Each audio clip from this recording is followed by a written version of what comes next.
Have you ever wanted to know what worm or compost tea is? Well, good deal. This is the video for you. Are you ready? Let's go.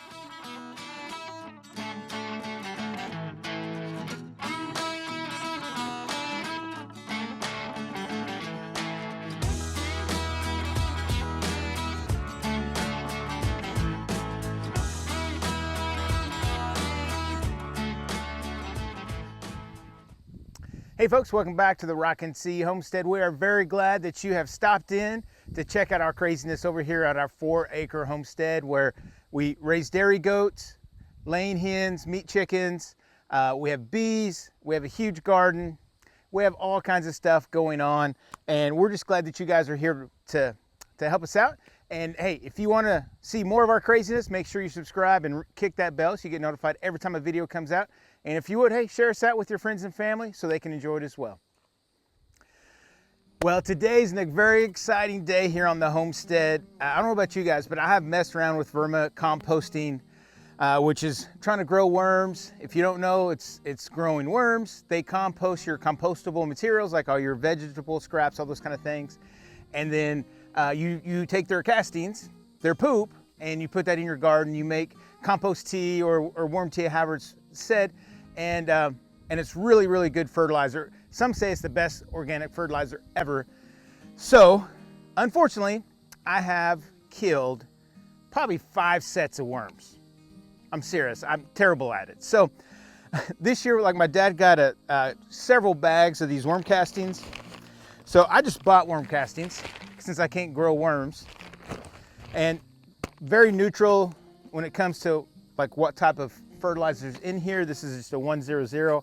However, with some of the things we're going to mix in with it and with the brewing process, it's just going to activate a lot of microbial items within the solution, which is great for your garden.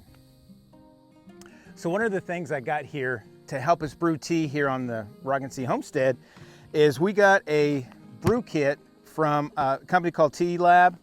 It's made in the USA. We're not a sponsor of these guys, but hey, if you'd like to, give me a holler. But this is just what I could find. So we're just gonna kind of go through what's inside the kit, and then we'll kind of go through and break it out and see what we have here. So this right here just is live cube and fish ball. We'll talk more about this, but this are gonna be some of the material that we put in the tea and we brew it. So it's gonna be really good. It's gonna give us a lot of those microbial goodness that we need. Here's some other things. This is a chlorine tester. So one of the things you have to watch out for when you have compost tea is if your water has chlorine, it's gonna kill all that good microbial stuff that's brewing in there. So either you have to use distilled water or find some other solution. For us, we have well, so it'd be interesting to see if we have any chlorine. We don't ever taste it, so it'll be interesting to see if we do have some chlorine. Here's just some other stuff. It's called 5-2. It's a humic acid and kelp extract. It's just something else you can mix into your tea. And all of this was included into the kit I got. This is called Beetlejuice. It's mealworm castings. It's just another thing you can add in there for soil amending compost tea or frass tea. All kinds of stuff in here. They gave us some special seeds. Their carrot, there's a little thing you can go on their website. Pretty ingenious to get you to go to their website and kind of look up what mystery seeds they gave you. It was like 3 of them, so it wasn't a huge big deal. We got some pH indicators, so if you need a pH or pH down your water, that's going to be important.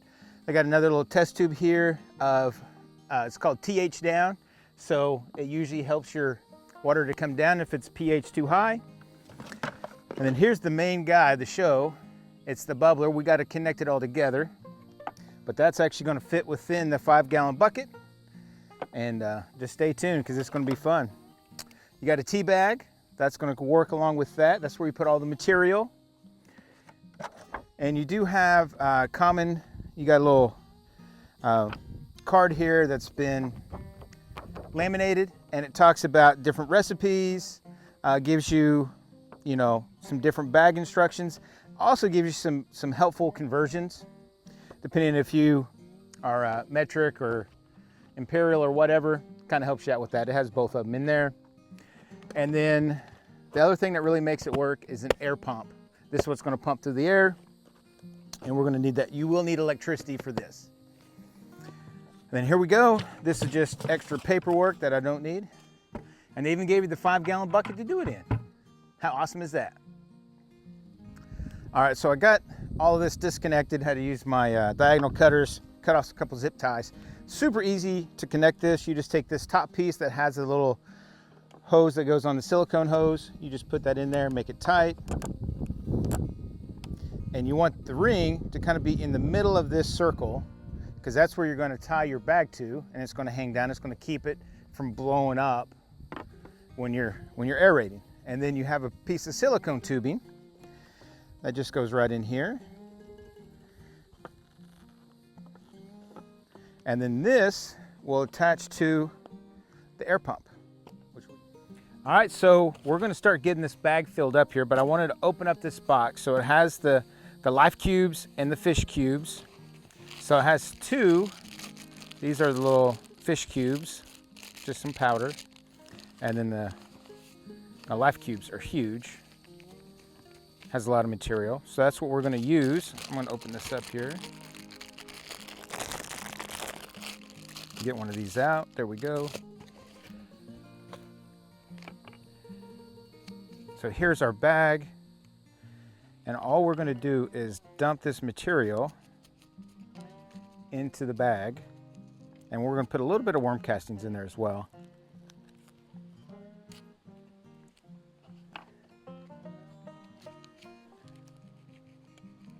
You see how some of this is coming out. So I'm gonna put it over my, oh, that smells like fish, woo! You can smell it. So a lot of that's just going through this little thing here, not all of it. That's okay, it'll get all mixed in.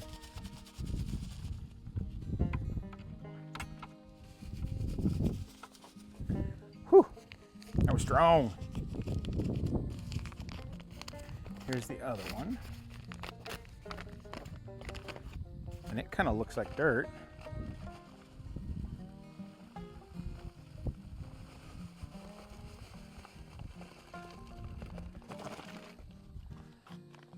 And the instructions were saying fill this bag about halfway.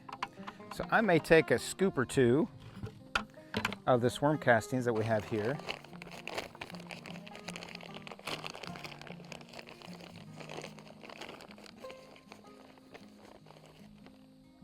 And it's just super rich dirt. Or I guess it's a bunch of poop. But the gardens love this stuff. So now, we got it like this, and it says to fold this over a couple times, and then click. And then of course this is out, and you're just gonna, I don't think it's gonna float out, but that's what it says to attach to. And if you can see down there, it is ready for us to go. Now before we put water in here, I do want to test our water. So we're going to do the chlorine test. That's one I think we're going to do first. All right, so we're going to test the chlorine. So this says to put 5 milliliters of water. So we got 5 mil, it's right down here. And you're going to put one of these little packets in there.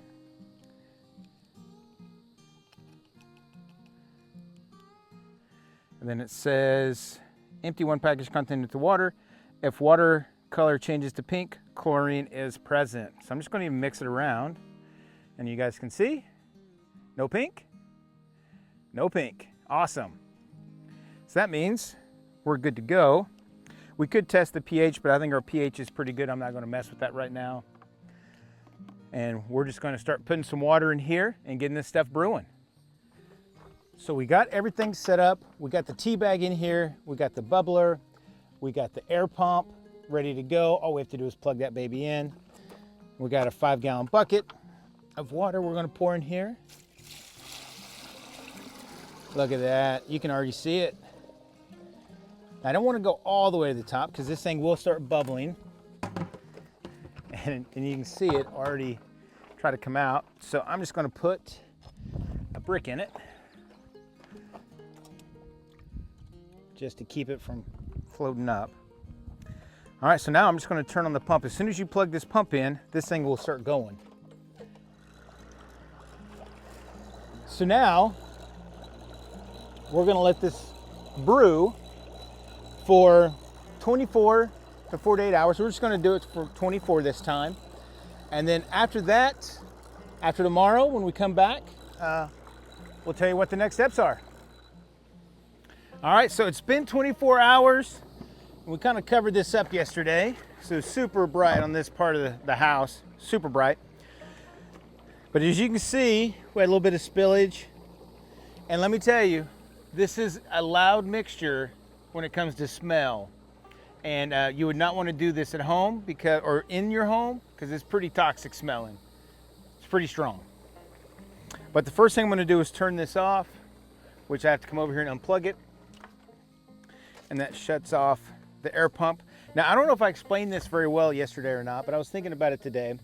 Was the reason why I have the pump up above the water line is if this pump gets turned off, sometimes this will cause a siphoning effect and all your water will be spit out through your pump onto the ground. Not something that you want to do. So I'm just going to lift this up. And we put a little brick in there because this was having a hard time staying down. And I'm just going to come in here and just squeeze this material. Now, stay tuned to the end of the video because at the end, we're going to show you what to do with this. It's just as important or more important than the tea itself. So I got all the goodness out of that.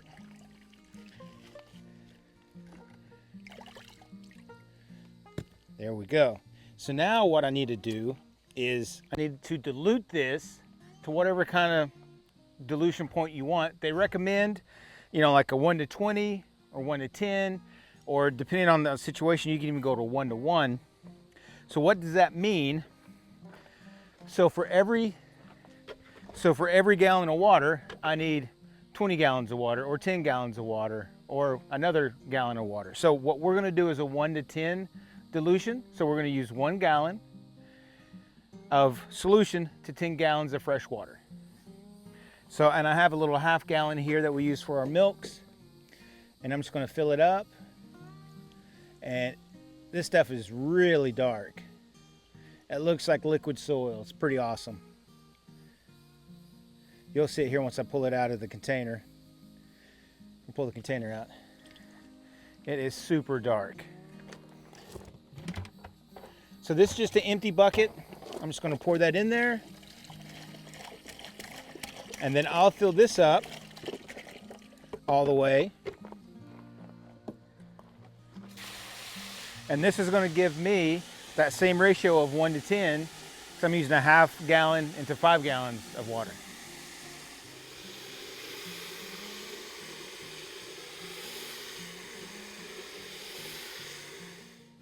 All right, so now we got this diluted down to that 1 to 10. So 1 gallon for every 10. So I used a half gallon for 5. I'm just going to fill this up. It's all mixed up now. And this is ready to use.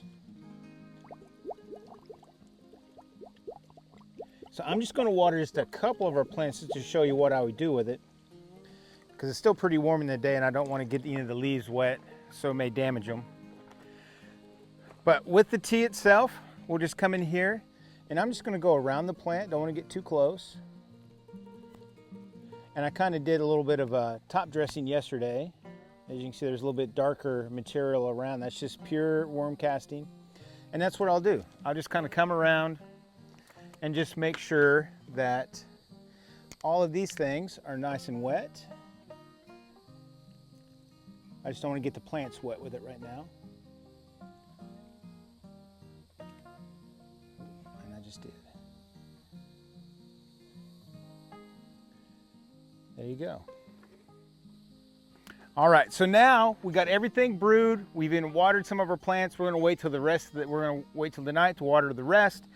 However, now what do you do to store this? So once it's diluted, I'm not gonna have much left over once I water everything. But if you have some left over, I think you can probably store this in a 5-gallon bucket if you put it like in a cool, dry spot without any sun. It'll probably last for a week or two. I'm not for sure, but I would definitely want to dilute it as quickly as you can, so then you can kind of get it all mixed up. Now, outside of that, what we had talked about was to wait to the very end, and that's what to do with these. So as I did yesterday to some of these plants, this material that's in here that I just spilled all over myself, that's nice. So all this material in here, and it looks pretty goopy. What I'm going to do is I'm going to top dress all this into our peppers. So all that goodness that the tea had, this is going to have it in as well, and it's just going to kind of form a top layer there for those plants to be able to eat off of, and anything else that may just kind of help our soil, build our soil a bit better. So that is how you make worm tea and how you use worm tea. Well, folks, that is the wrap of our video. Thank you again for coming back, watching our video. Hey, and you'll be seeing some videos popping up over here. Make sure that you click on one of those. Our self-wicking tubs is one of our best played videos out there, so make sure you catch that if you haven't watched it. You'll love growing on them if you decide to build one. So guys, thanks again for coming back to our homestead. Have a blessed day. We'll catch you on the next video. Bye.